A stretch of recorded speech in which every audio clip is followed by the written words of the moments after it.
Hello there, friend. I'm sorry to report that you failed the exam. 2 years of talking about Deltarune with me and you still have yet to play it for yourself despite its incredibly delectable purchase price of $0. Therefore, I must take drastic measures and summarize the whole game for you myself. Also, if you aren't that one specific friend of mine that I made this for, don't worry, you'll enjoy it too, hopefully. That's mostly just a framing device for this video, it's not actually just for them. You can enjoy- whatever. Look, I should probably start talking about-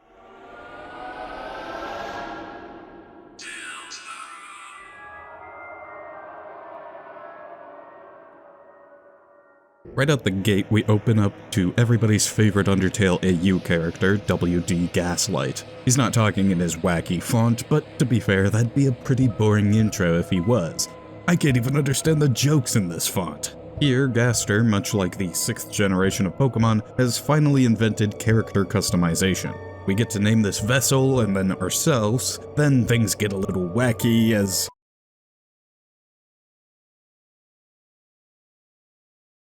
But before you get too sad about the loss of your carefully crafted friend, we wake up and meet a much better character than I could ever make. Chris. In this funny Toby Fox game, we basically take the role of Kara from Undertale, slotting right into the Dreamer household as the adoptive human non-binary. Chris's side of the room is barren, while Azrael's side of the room has a million rewards and stuff, already establishing a potential inferiority complex. Good to know my escapism reality is not even barely similar to my real reality. Anyway, outside, Toriel drives us to school. Toriel also tells us that Azrael's currently away at college, but that he'll be coming to visit us at the end of the week, which will probably be Chapter 7, so not gonna be relevant for a long time, but it's important, okay? At school, everyone's getting paired up for a group project, but since we were late to class, they're all already partnered. Monster Kid and Snowy are partners, much to Monster Kid's dismay, who seems like they would have preferred to be our partner, but alas, tardiness takes no prisoners. And Temmie's already partnered with a hard-boiled egg. Moving over to the Cool Kids Club of new characters, Caddy and Jockington are partners. No, this isn't Caddy from Undertale, this Caddy is her sister and is spelled with an I at the end instead of a Y.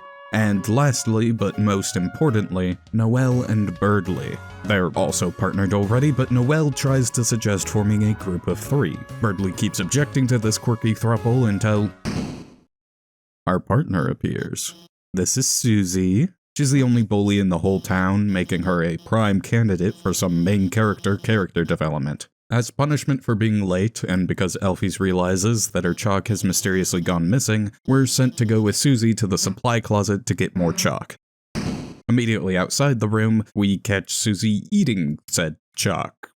So, that was a really short-lived mystery.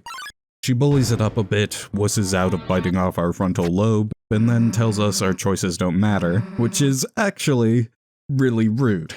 Continuing on, it turns out the closet is spooky. Going in, it's completely pitch black and seemingly endless, but just as we try to leave, the door's closed on us, and we fall our way into the dark world, aptly named for how dark it is. When we wake up, we're blue, which is lucky for us because if we were green, we'd die. Oh, and check this out. Turns your phone into Gaster. Yeah, even your precious magic slab that can display all collective human knowledge isn't safe from Gaster in this game. If you don't know, the noise that our phone just made is the same noise that plays in room_Gaster in Undertale, so that's why it's Gaster. Past this area, we reach Castletown. This will be our main hub of operations in the Dark World. At the moment though, it's completely empty except for our final main character, Ralsei, the Prince of Darkness, currently sporting a very fashionable cloak. I hope he keeps it on forever. He tells us about a prophecy that's been foretold by time and space, which I promise is the last Gaster moment for a while. This prophecy tells us that the balance of the light world and the dark world is fragile. There's usually just this closet dark world formed by the dark fountain at the center, but if this balance were to be disrupted, it'd cause a terrible calamity called the Roaring. Ralsei tells us more about the roaring in chapter 2, so for now, just know that if the roaring occurs, 3 heroes, a human, monster, and Prince of the Dark, presumably Chris, Susie, and Ralsei, will appear to seal the Dark Fountains and banish the Angels' heaven, saving the world. Of course, that would only be a problem if another Dark Fountain appeared or Yeah, okay. Then our lovely conversation gets interrupted by the Jack of Spades, Lancer. That's not like his title or anything, that's just literally what he is. Or, well, more importantly, he's the prince of the neighboring Dark World, increasing our prince counter to 2. Lancer's also a self-proclaimed bad guy since his father, King, which is his title but also his name, is kinda trying to prevent us from sealing the Dark Fountain. After we send Lancer away, Ralsei finally takes off that god-awful cloak and reveals his very nice hat. I hope he keeps that on forever. Then Susie rejects the idea of being a prophesized hero and skedaddles on out of there, leaving just Chris and Ralsei to start our venture into Chapter 1's Dark World, the Card Kingdom.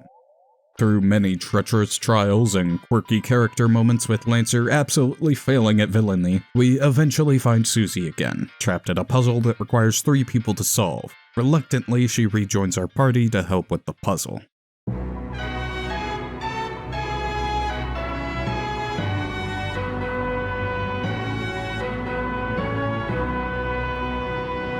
Very reluctantly. Immediately after solving the puzzle, we're ambushed by a tiny friendly checkers piece, and Susie demolishes them with ease, which we don't actually want, so we kinda have to warn enemies from now on to make sure Susie doesn't hurt them. Up ahead, we meet Sham, pronounced Sham, but spelled Seam because they have some of those. Anyway, Sham's chilling in their shop, and they tell us some backstory on this Dark World, like how a strange knight appeared and locked away 3 of the 4 kings, leaving just the Spade King in power. And how the Darkeners, that's the people of the Dark World, now resent the Lightners, that's us, because we abandoned them. And actually, when we later seal the Fountain of the Card Kingdom and return to the Light World, we're in an abandoned classroom in the school, implying that the history of the Dark Worlds is actually a reflection of the real-life history of that location. So it being an abandoned classroom lines up with the Lightners supposedly abandoning these Darkeners. That's some neat lore from Sham. They're like a lore squire for our lore kingdom. But like every other squire you've ever had in your life, we have to leave them. Then Susie teaches Lancer how to be scary. We move into the checkerboard full of chess pieces. Lancer puts his new being scary knowledge into action, and we get to pick a name for our group. You can be the Fun Gang, the Lancer Fan Club, or the one I can't say. I'm just gonna call them the Fun Gang, as that's what most people do, so ignore that that wasn't the choice I went with in the moment. At the end of the checkerboard, our past sins come back to haunt us in a funky leg-themed dance battle. Susie keeps hitting it into giving us product placement, despite that not helping at all. And afterwards, Ralsei criticizes her for it, so she finally decides to join Lancer instead, because it's easier. After the newly formed anti-fun gang prove that they are only marginally better at being evil, and we do a couple more puzzles, we meet up with a brand new character who tells us to design a thrash machine to thrash ourselves. When making mine, I chose to max out the hot stat because I thought that meant temperature since it started with the flame head option, but then Susie calls me weird for making my thrash machine attractive, and personally I feel it's weirder that she pointed it out. That's not really important to know, but if I was truly trying to make an attractive thrash machine, I would have chosen the duck options. Although this next room is actually important. Yeah, you can ring this bell and de-beak the bird and his star-shaped beak just walks away, that's great and all, but if you go to the other side of the room afterwards, you get to meet the original Starwalker. Okay, but the actual important thing with this room is that if you walk back and forth between this room and the next, you'll eventually clip into the back rooms. There's a man here. I mean, that's literally what it says, and you can choose to accept an offer from him, which turns out to be an egg. And then, there's not a man here. What does the egg do? Nothing. Is it important? No, but it is pretty mysterious, so jot that one down in your handy-dandy notebook. To be honest, there are many secrets in this game, many of which drive some people insane. But don't worry, up ahead, exiting the forest is super simple. All you do is follow these path turns? Are those actually the lyrics? Oh, that was a reference, by the way. I was making a reference to something from like 15 years ago, so you probably didn't get it. Anyway, past that forest maze, my assumption that making my thrash machine hot meant temperature actually turns out to be correct in a way. And then we get to fight the Anti-Fun Gang. After we beat them, Susie finally properly joins our party, while Lancer improperly joins our party.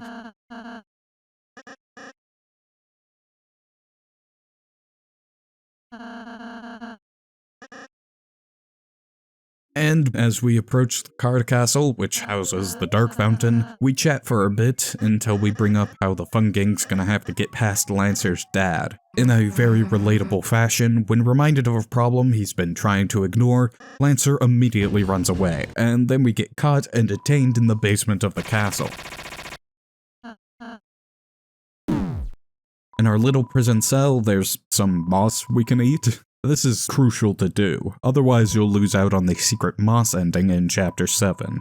Outside, Susie broke out of her own cell and says she'll go around to find a way to free us. And Rouse prompts us to wonder what Susie is doing, even though it's pretty clear what Susie would be doing.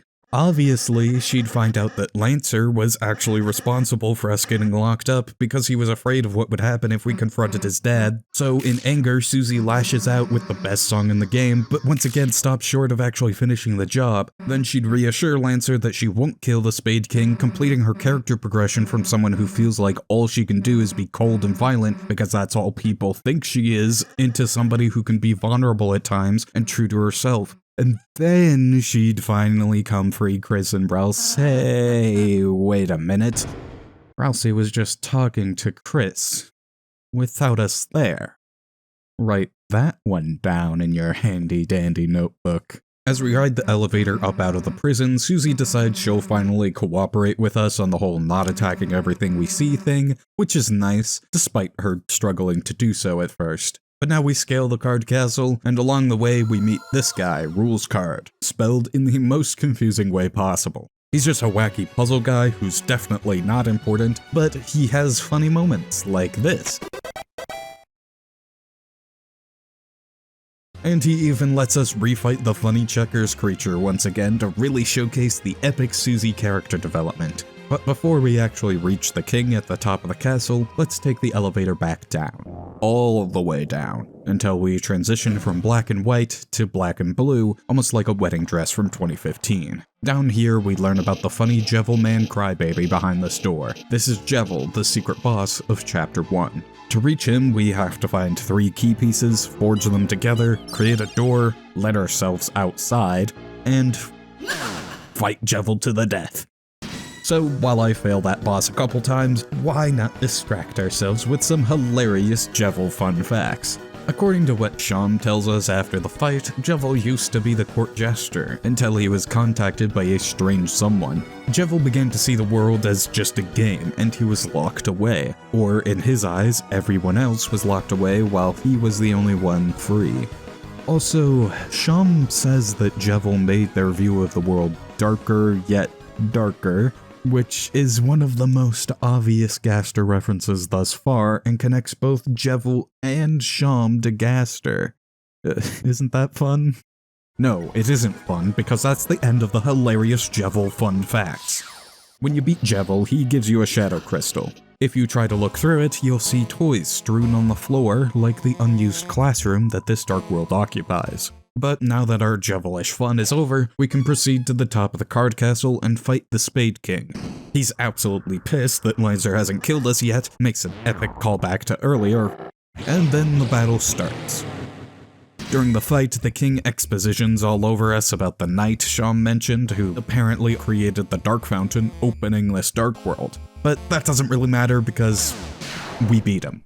And then in the only significant difference depending on how you play so far, if you were fully pacifist the whole time, the king will get whisked away by a crowd of Darkners all willing to support us because we were so nice, or he'll just be put to sleep by Ralsei if we hurt a couple Darkners on our way here. Either way though, there's nothing left here for us, so it's time to leave. Ralsei stops us to say goodbye, and just when you are starting to come around to him, he takes off his stupid little hat and reveals that he actually looks ugly. Azriel. He looks like Azriel. Which is odd, but Chris has no comment on how this weird darkness creature looks like their brother because they can't talk, and Susie doesn't even know what's going on, so let's just go seal the dark fountain.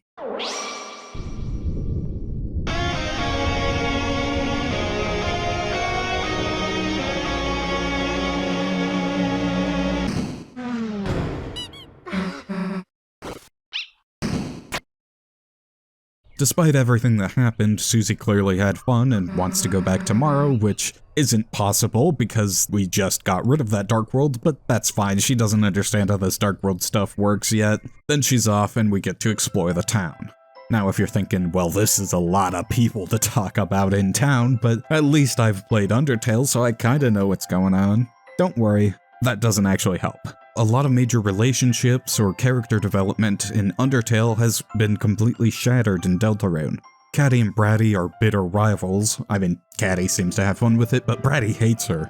These two royal guards are maybe still dating actually, but Undyne and Elfies literally don't even know each other yet. And Toriel and Asgore are still divorced actually. In fact, Asgore's doing a lot worse off than in Undertale. He lives in his own flower shop, sleeping on a mattress in the back. Ignore the very ominous allusions to Undertale in this room. I mean, that's definitely going to be important at some point, but also, we have no clue what this could mean, and I've never seen anyone theorize on it, so just keep this tucked in your brain for chapter 5 or something in 20 years. You can also open Asgore's fridge and put the egg we got from earlier in there. And if you look in the fridge again, there's 2 eggs now somehow.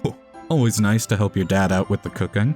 And as you leave, Asgore gives you flowers to bring to Toriel, showing that he's still the only one trying to fix things up. Although, allow me to introduce you to Asgore's real one and only, Rudolph Holiday, father of Noelle. This is kinda where we figure out that the Holidays might just be the most important family to the story of this game.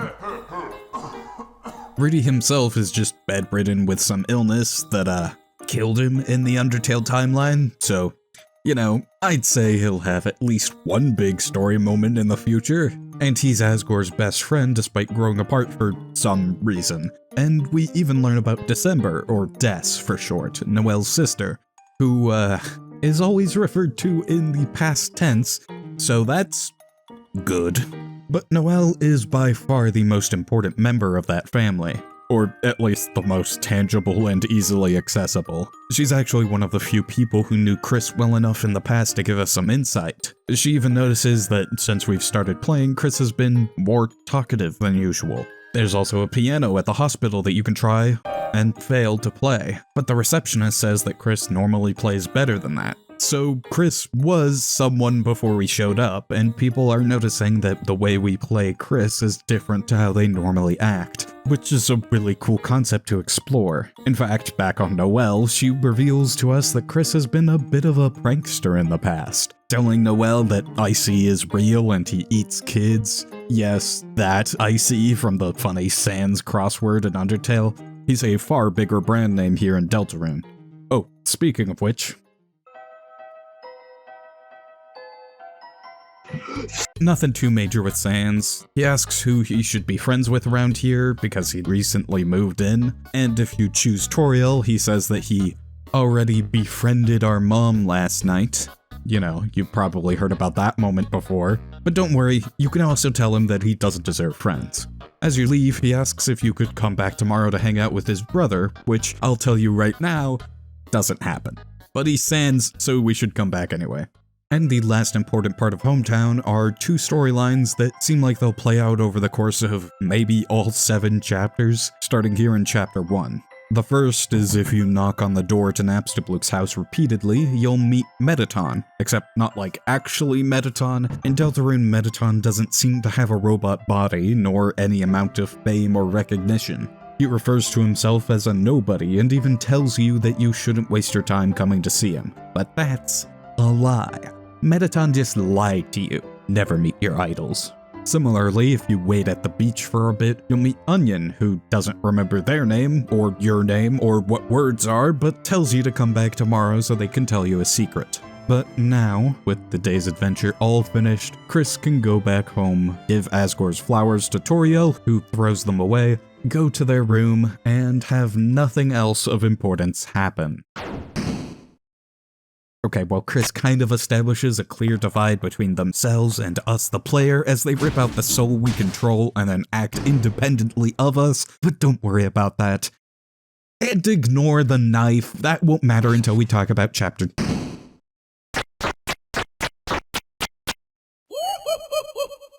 The chapter starts with Toriel finding Chris's knife and being very concerned. But then we cut to Chris in bed and Toriel being mad that Chris ate all the pie with their knife last night.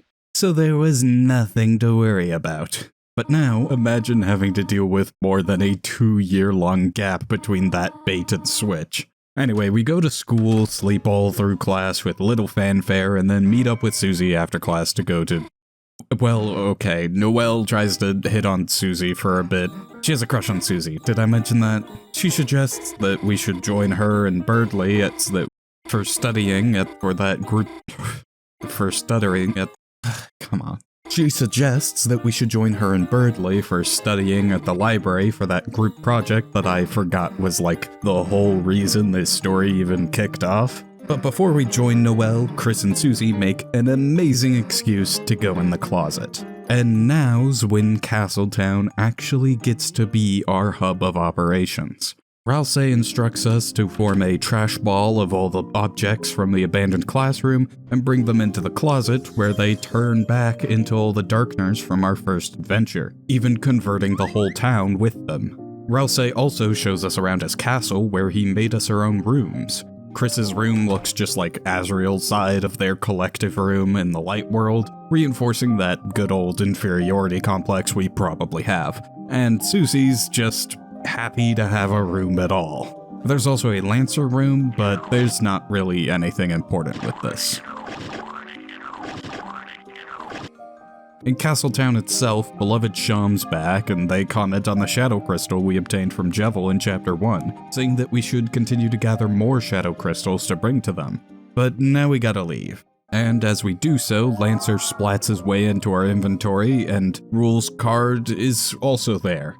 And oh no, it's the original Starwalker again. But with our party of 5, we head back to the light world because apparently now we can enter and leave this dark world at will, even though we had to completely evaporate the card kingdom just to exit last time, but whatever. We decide to take Noelle up on her earlier offer to study at the library. Also because we don't have any other option. Although something interesting about this traffic jam is that one of the cars has a man who waves at us, but he's only here if we got the egg in Chapter 1. So this is presumably the same man who gave us that egg. But that's enough dilly-dallying, it's time to go to the library where we discover that somebody spilled black paint all over the computer lab. Looks like that stupid knight that King mentioned is back on their old tricks again.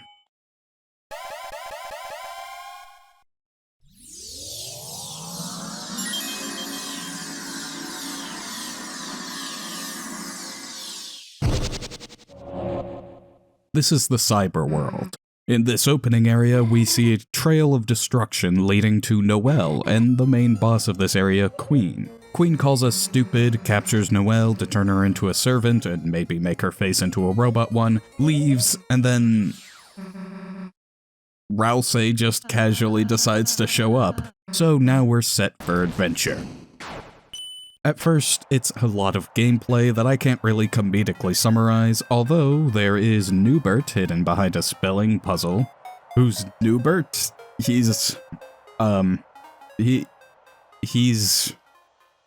We find Queen and Noelle again, and Queen is struggling to get Noelle to accept the terms and conditions of that whole servant thing.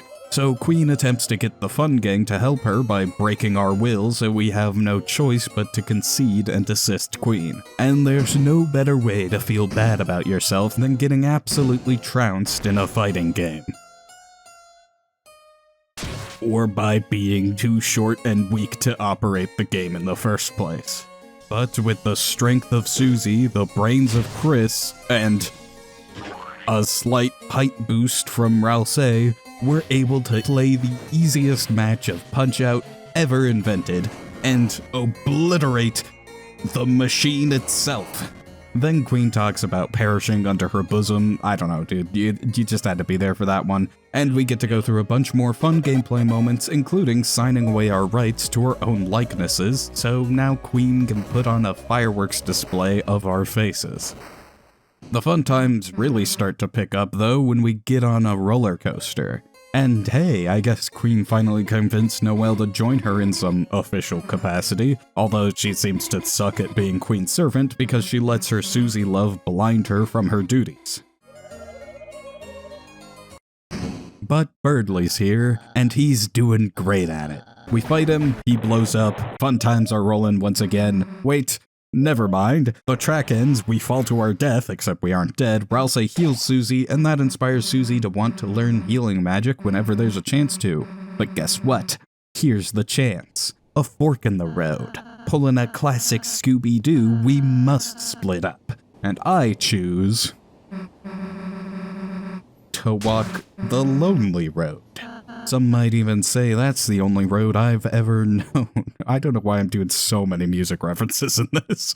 Now on our own, as we travel into the city, we find Noelle, who's currently trying to hide from Queen. Since we're both seemingly lost and alone,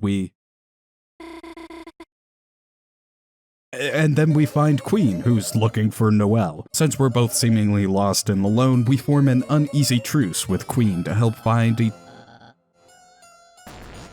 And then we find Birdley, who's looking for Queen. Since we're both seemingly lost and alone, we form an uneasy double truces with Birdley, much to Queen's dismay.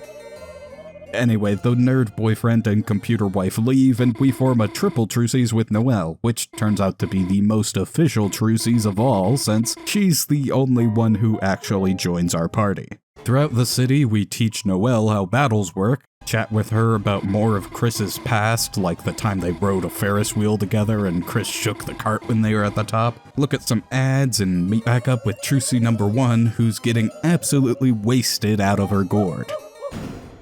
Also, Birdley shows up with this thing. Moving swiftly on, there's actually this secret back alley down here, which has a hidden super difficult secret boss fight.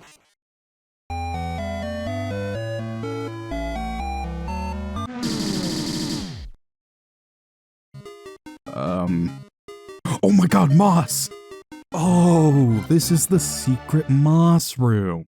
Although, actually, this room does have something important with it, and it's the same thing from the last time I did this joke. On the wall is graffiti referencing the secret egg room in Chapter 1, and if you do the same back and forth dance here, you'll reach another egg room. This time, the game asks you if the man is happy to see you or not. Saying that he is grants you another egg. And there's not a man here. But unfortunately, we find Birdley again.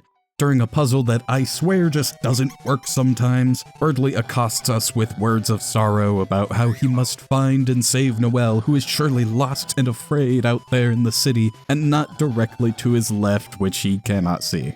And then he leaves us alone for all of 2 seconds when we find him again, and this time he's experiencing some, as the kids say, gamer rage, because we've betrayed his truce by capturing Noelle to unwillingly join us. So we have to fight him. And of course, we win easily, he runs away. We find Queen, he's back again, and this time, let's just drive away to avoid speaking to him, because, look, I love Birdley, he's great, but he's also a gamer. Ugh.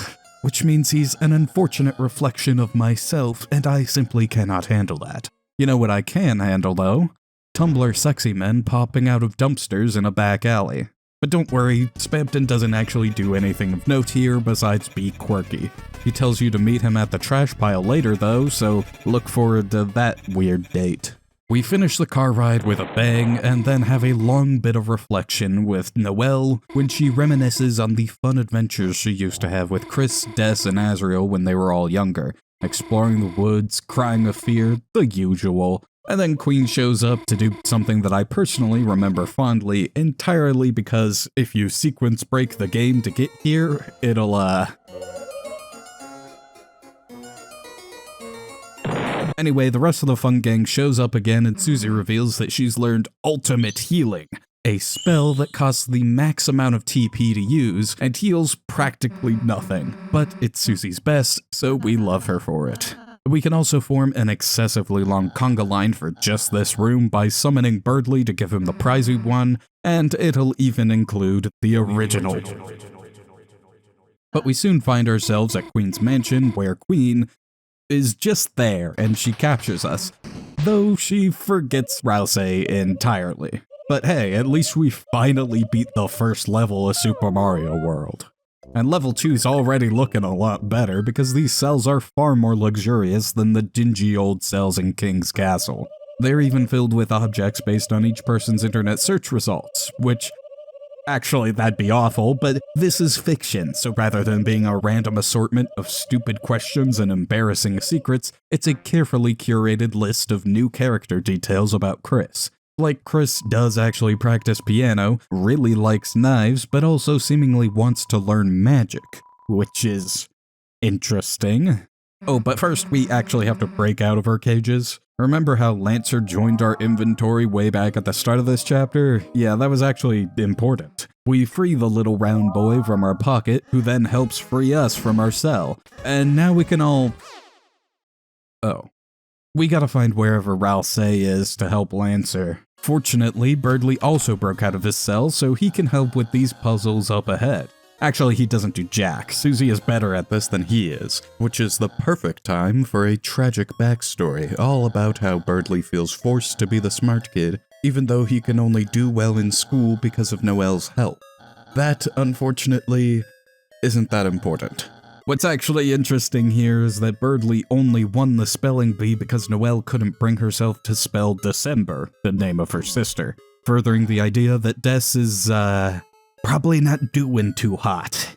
I mean, I'd hope December isn't hot. It's supposed to be winter then, after all.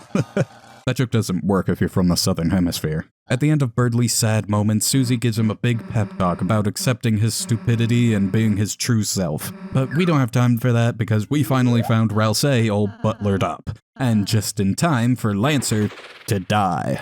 But don't worry, he isn't actually dead. Rouse explains that Darkners simply turned to stone when outside their native Dark Fountain for a long time. But the Castletown Dark Fountain is strong enough for any Darkner to survive in there, so we just need to get him back to Castletown and he'll be fine. Which means the goal is back to sealing the Cyberworld Dark Fountain. And much like Card Castle, Queen's Mansion is a lot of fun gameplay moments I can't really summarize. Things only pick up on the third floor where Birdly and Susie split off from us to go find Noelle, leaving Chris and Rouse to ride in the acid tunnel of love. It's a pretty cute scene, as long as you don't think too much about how Chris might feel about this Azriel lookalike. However, near the end, we are blocked by the magnificent Rules card. He also brought back our hot thrash machine from Chapter 1, so this is a real cascade of fan favorites. He challenges us to a house-based puzzle, which is really easy to win because we can take 4 turns per turn, but not to be outdone, he starts to power up his super Rules card beam attack.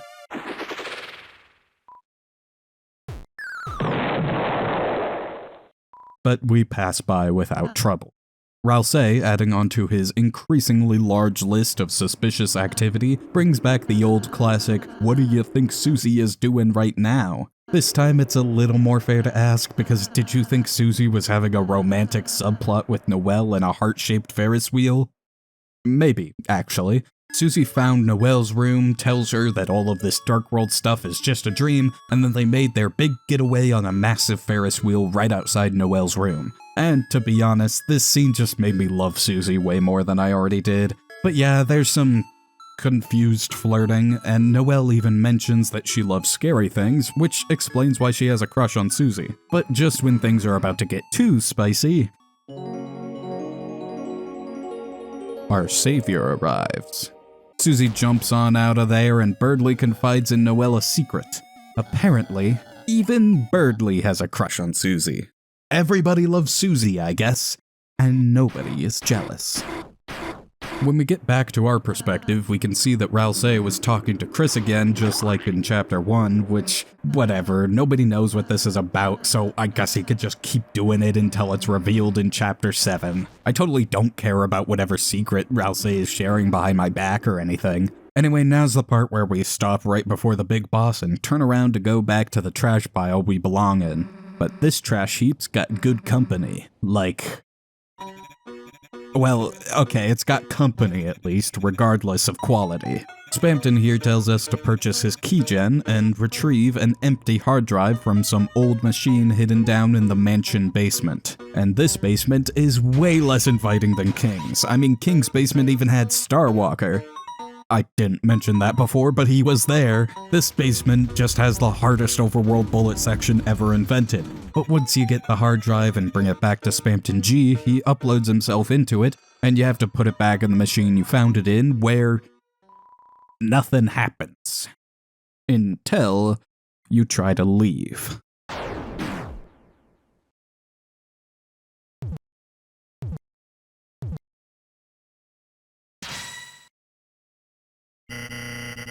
You see, Spampton's been looking to free himself this whole time, but this machine didn't give him the full freedom he wanted, and now, as his final resort, he must take Chris's soul.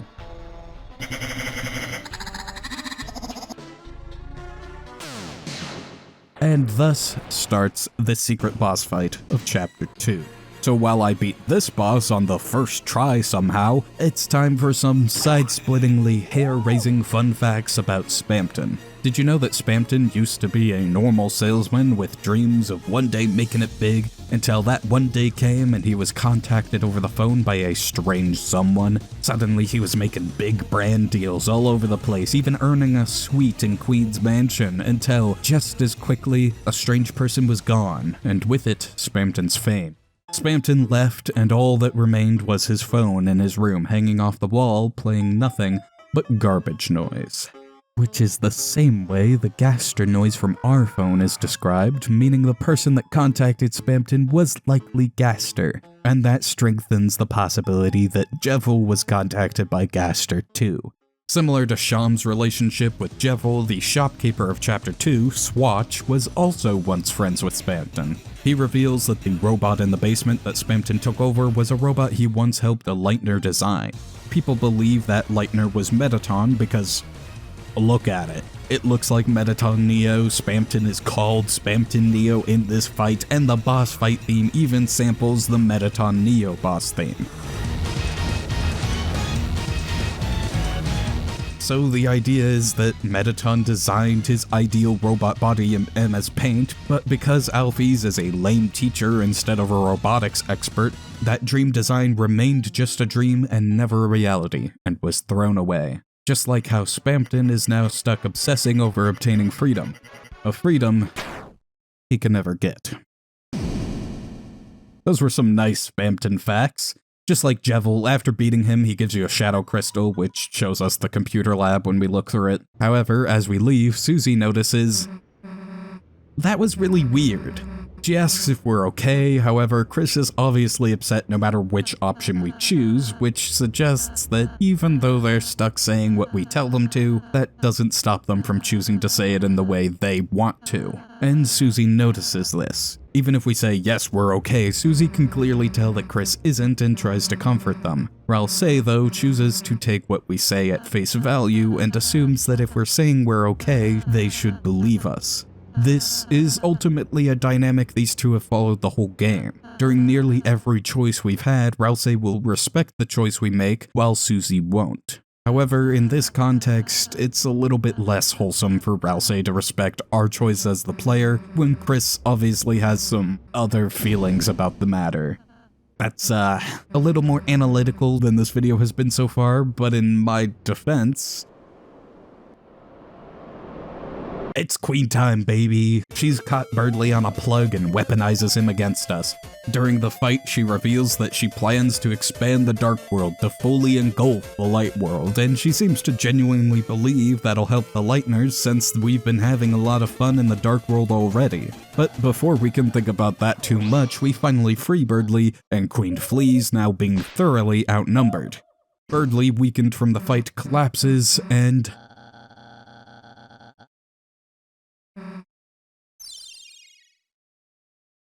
almost gets a gamer girl kiss. We catch up to where Queen went as she's having one of those classic exposition monologues. She tells us a bit more about the Knight here, confirming that the Knight is indeed the one who made this dark fountain, and even some details as to how they did. Additionally, the power to create a dark fountain just requires determination. Remember that from Undertale? Well, you don't need to, because it seems to work quite differently here. For example, it's not just humans that have enough determination to make a dark fountain, but all Lightners. That's what Queen wants Noelle for, to make more dark fountains, because that's what Queen thinks the Knight wants. I mean, I don't know why the Knight's doing this either, but it's a reasonable guess, so sure, why not? But backed into a corner, Queen does the only reasonable thing she can. She summons a giant mech. And backed into the opposite corner, the Fun Gang does the only reasonable thing they can. They summon the power of friendship. Okay, no, obviously. They summon another giant mech, using the powers of everyone we saved and our really hot thrash machine. So yeah, this is what the Punch-Out gameplay from earlier was training for. The big final boss fight. It's actually a really fun switch up from the usual bullet hell battles. I hope the next chapters continue to experiment with combining different gameplay styles with RPG battles, because outside of like the Mario and Luigi games, there's not really a whole lot of experimentation when making turn-based RPG battles more active, at least when it comes to defending yourself from enemy attacks. I mean, there's action RPGs, but that's a bit too far in the other direction personally. After the fight, everyone reflects on how Queen actually cared about us all, and how much fun this whole Dark World adventure was. Maybe she was right. Maybe more Dark Worlds wouldn't be so bad. So, putting into action what we learned about how the Knight makes Dark Worlds, Birdly raises his halberd to the sky and... He raises his halberd to the sky.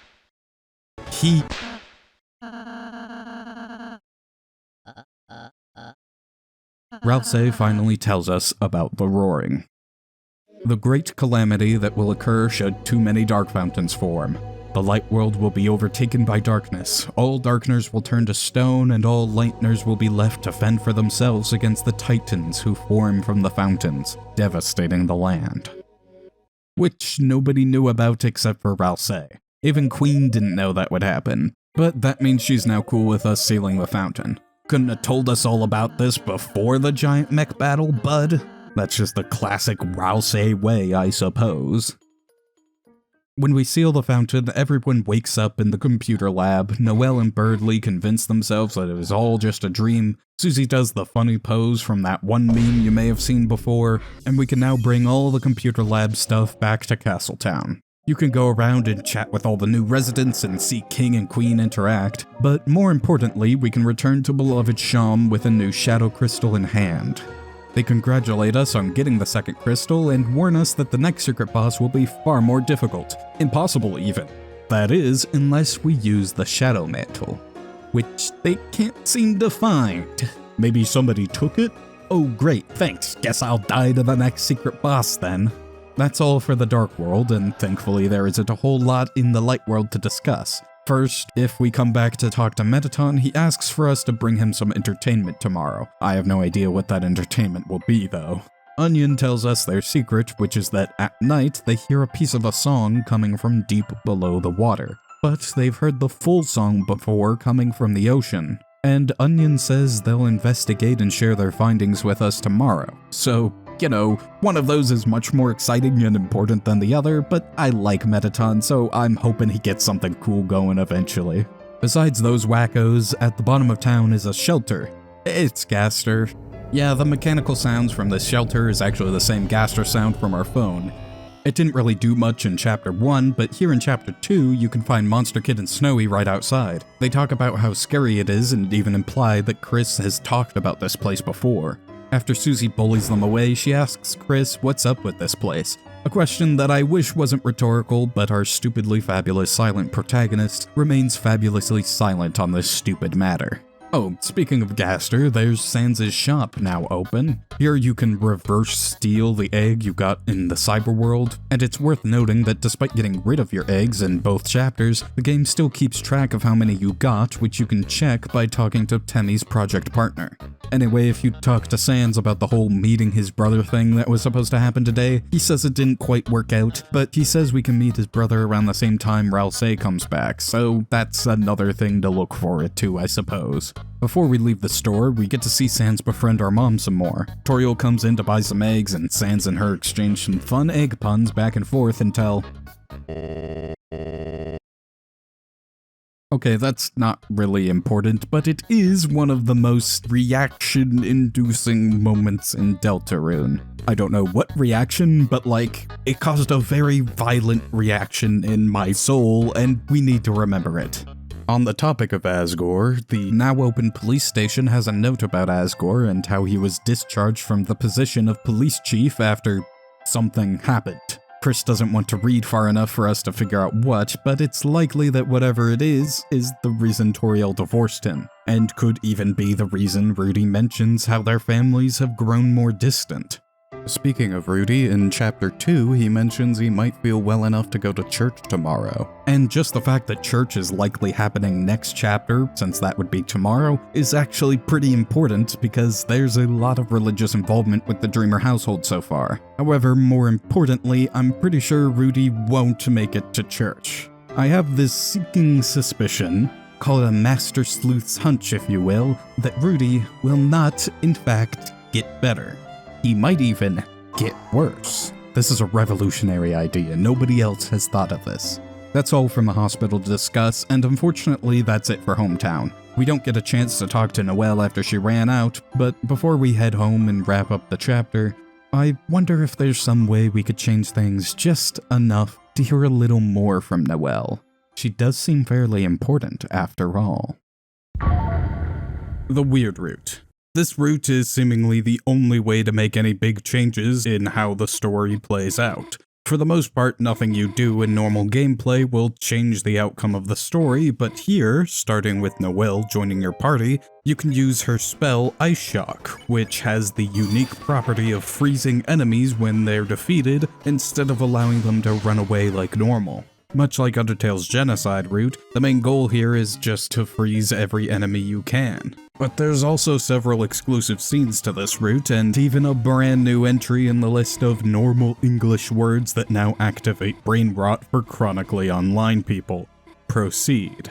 During several of these childish puzzles for little babies, you can repeatedly select Proceed to essentially exude enough peer pressure to force Noelle to just skip the puzzle with you. Later on, there's this ad guy who normally just assumes you're dating and wants to sell you the dating shoes, but this time you specifically tell him that you and Noelle are something else. So instead, he offers you a stronger ring for Noelle. Unfortunately, he pulls the old setting the price to be just one more than what we currently have trick, so we proceed to peer pressure Noelle into killing this guy to death to get the ring for free. Soon after, there's this electric gate puzzle where Noelle briefly considers stepping off the button and frying Chris, which is like the only time she seems to have any awareness that what's going on is bad. And no matter which option we choose, it's still unsettling because Chris just verbally responded to a thought Noelle had in her own head that Chris would not have been able to hear normally. This is really just the I don't want to roleplay in this role-playing game kinda route, huh? Regardless, we proceed past a few more puzzles until eventually Noelle solves them all on her own. And once we've frozen enough enemies, we can go back to the epic Moss room and find Spampton hiding in a slightly different trash can than normal. Sadly, you can't get the egg, you can't eat the moss, and you don't get killed by a dog driver, but at least you can buy Spampton's Thorn Ring, which is probably just as good, I guess. The Thorn Ring lets Noelle cast Snowgrave, which is why some people call this the Snowgrave route. Anyway, we go to the Birdly fight, and this time his assumption that we're forcing Noelle to be on our team is a bit more valid. And this is where the climax of the run happens, the point of no return. Noelle refuses to cast Snowgrave. She says she doesn't even know what that spell is, but if this route has shown us one thing, it's that if we pressure her into it enough,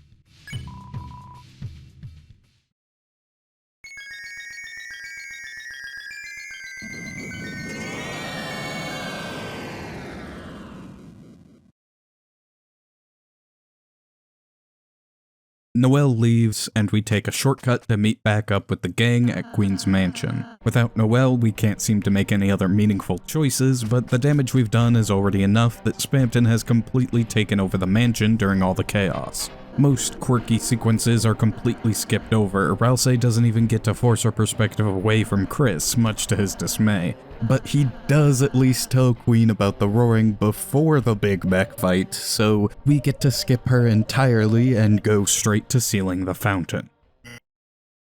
Except that Spamton's now the final boss of this route and we fight him alone.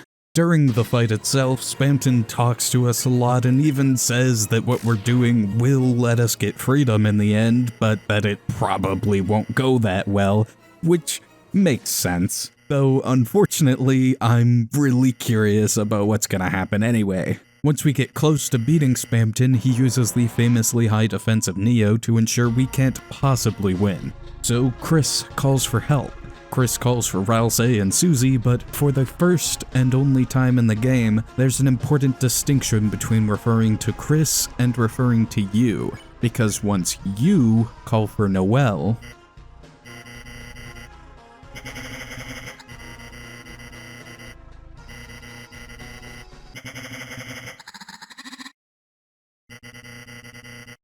it finally works. Immediately after that, we close the fountain and everyone wakes up from that horrible dream. Except Birdly. So, yeah, he's probably just dead for real, but we've gone back to the light world like nothing happened. Although there is one thing that's different. When you see Noelle in the hospital and leave the room, you find Noelle trying to get over that terrible nightmare.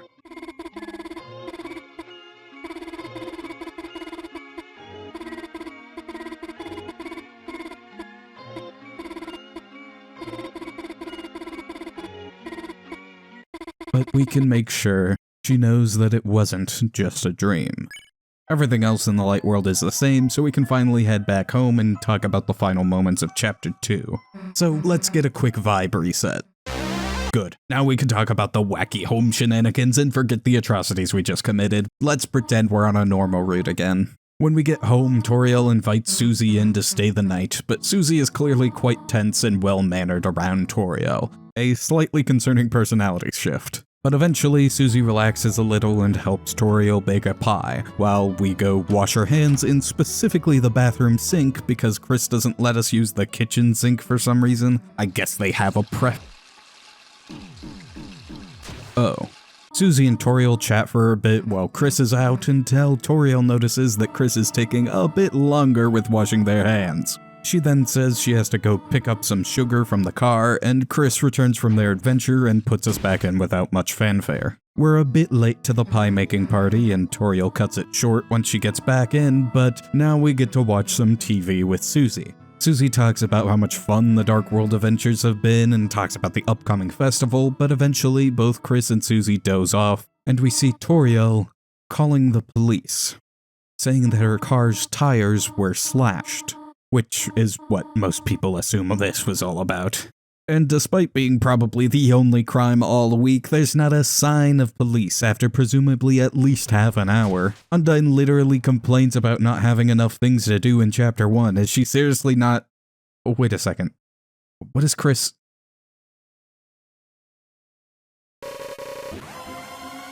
Is Chris the Knight?